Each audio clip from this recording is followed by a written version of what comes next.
streaming from my eyes. It feels comforting to wear high-quality spandex. I imagine it's what a dog feels like in a thunder shirt. But this sense of reassurance is paired with an undercurrent of demand.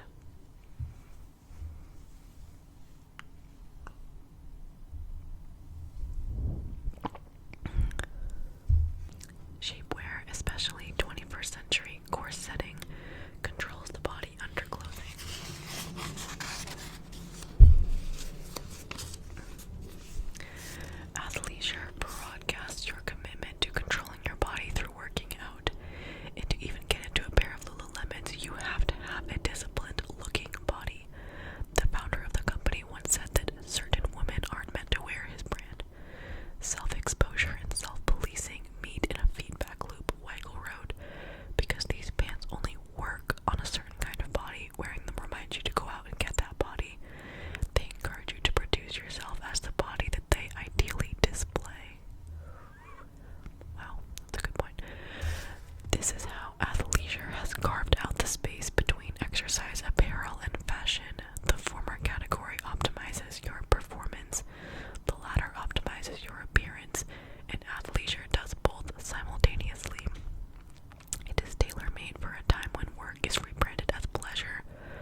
you squeeze between your thighs at regular intervals, is photographed cradled in the small of a woman's naked back.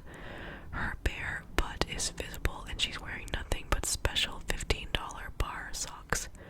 The studio shoots their ads American Apparel style, with high-cut leotards and plenty of crotch close-ups, and their website proclaims that clients can expect a hotter sex life. Well, that's what we've heard. Lottie Burke and Lydia Back too acknowledge the sexual dimension of a bar class, but these days most studios do nothing of the sort. Unlike most other forms of group exercise, in bar there's a heavy element of effective discipline. You are expected to control your expressions and reactions. This is one of the reasons I realized at some point that bar feels natural to me, as my only athletic experience has been in feminized, appearance-centric activities in which you are required to hide your effort and pain. This may in fact be the ugliest facet of my attraction to bar, and the reason I took to it so quickly after witnessing the Ann Arbor Kuwait attack. I value control almost as a matter of etiquette, as an aesthetic, even when I can feel that instinct dipping into cruelty and reflex.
the same spot in the room, and my eyes wandered to the street again.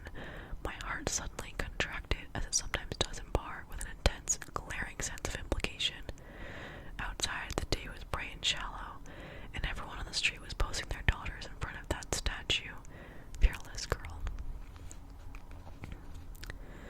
The ideal woman looks beautiful, happy, carefree, and particularly competent. Is she really? To look any particular way and to actually be that way are two separate concepts, and striving to look carefree and happy can interfere with your ability to feel so.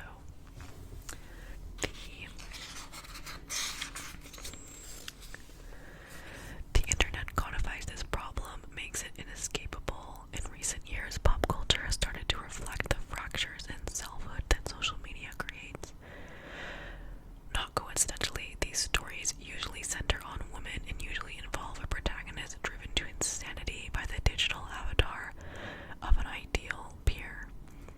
The best known version might be a particularly on-the-nose episode of the on-the-nose show Black Mirror, in which Bryce Dallas Howard plays a pathetically eager-to-please striver obsessed with her low social media rating and the comparatively high status of a beautiful childhood friend.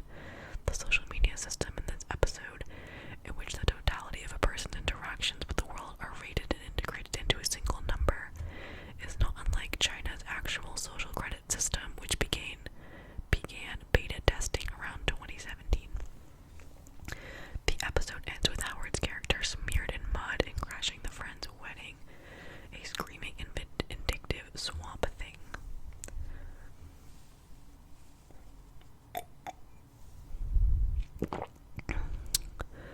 The 2017 movie Ingrid Goes West begins with a similar scene, weddings again being the year event for all these anxieties. Aubrey Plaza playing the titular character, a joke about Instagram, Ingrid pepper sprays a Barbie-looking bride at the reception of a wedding she wasn't invited to.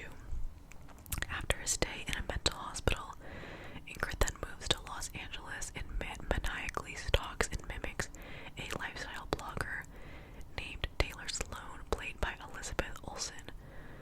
The smartest thing about the movie is the way Taylor was written, not as a super strategic phony, but as a regular, vapid, genuinely sweet girl whose identity had been effectively given to her, without her knowing it or really caring, by the whims and trends of social media.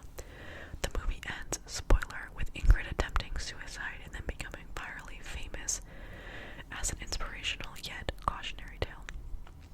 The story has shown up in books too, big box store novels and literary ones. In 2017, Sophie Kinsella of the hugely popular Shopaholic franchise published a book called My Not So Perfect Life, featuring a young protagonist named Katie who's obsessed with the social media presence of her perfect boss, Demeter, memorizing and trying her best to reproduce the details of the body, the clothes, the family, the social life, the house, and the vacations that Demeter presents. This book is structured like a romantic comedy. After the two women take turns humiliating each other, they end up on the same team. Another 2017 novel, Sympathy by Olivia Suchik, is a dispassionate Lewis Carroll revision, where the looking glass is a smartphone and the main potion is prescription speed.